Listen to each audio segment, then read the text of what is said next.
Morning, geng. Okey, saya nak share.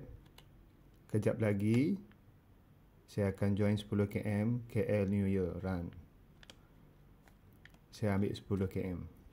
So, apa yang saya guna preparation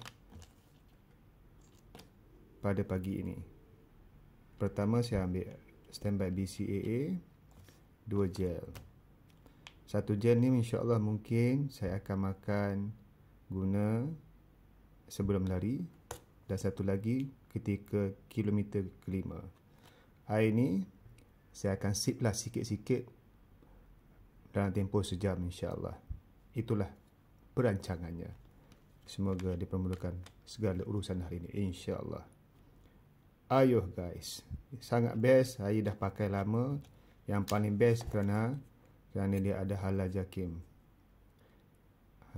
Apabila halal jakim ni insyaAllah lah halalan tayyiban. Okey, expired pun ada. Okey, itu sahaja.